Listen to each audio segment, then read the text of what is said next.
Seul l'amour est notre meilleur guide. Quand la qualité fait nombre,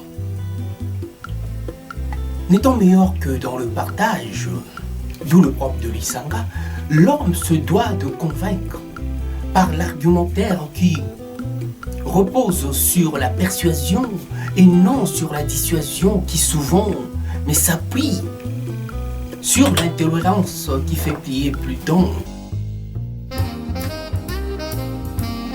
N'étant guidé que par l'amour,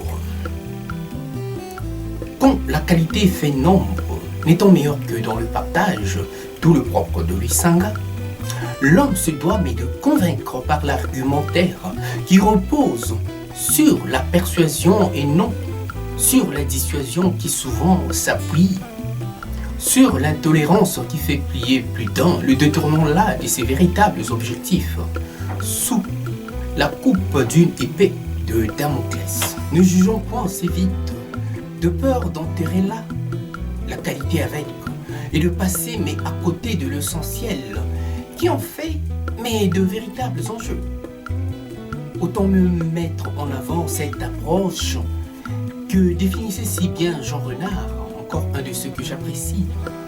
Quand on croit qu'il y aura beaucoup de monde à un enterrement, on y va et ça finit par faire beaucoup de monde. Envie de partager pour converger vers un même idéal, un idéal commun, où il y aurait beaucoup moins d'entourloupes par un jeu de pistes dont les politiciens ne seraient plus les seuls maîtres à bord, mais en feraient simplement partie. D'où notre interpellation et notre invitation aux hommes de science, ceux qui détiennent pas la clé de la vérité, mais ceux qui en savent un peu plus que nous, ceux qui ont la maîtrise de ce que nous maîtrisons encore. Et à ce propos, nous avons invité le professeur Culin qui est venu nous faire part de son expertise. Et cela nous a apporté plus qu'on ne pouvait imaginer. D'où notre apport à ce combat. Par une approche de mieux vivre ensemble, autrement dit l'Isanga.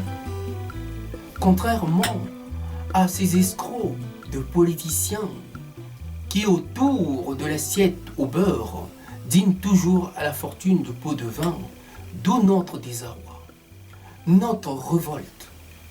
Pour preuve, avez-vous suivi tout dernièrement les mesures qui ont été prises à Kinshasa, où l'on interdit aux citoyens de porter des barbouches et des culottes en ville?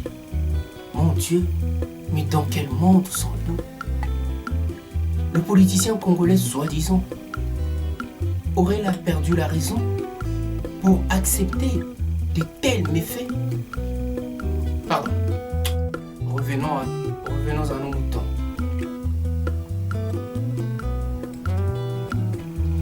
Il est vrai que nous n'avons pas grand-chose à donner si ce n'est que de l'amour, au point d'en surprendre plus d'un. C'est de là, mais naquit l'espoir d'un monde meilleur. La quantité n'a jamais fait la qualité, mais très souvent, la qualité a toujours fait nombre avec un peu de recul. Tel est le cas des véritables révolutions. Oui, chers frères et sœurs, nous apportons là notre différence. Faire la politique autrement ou la percevoir autrement.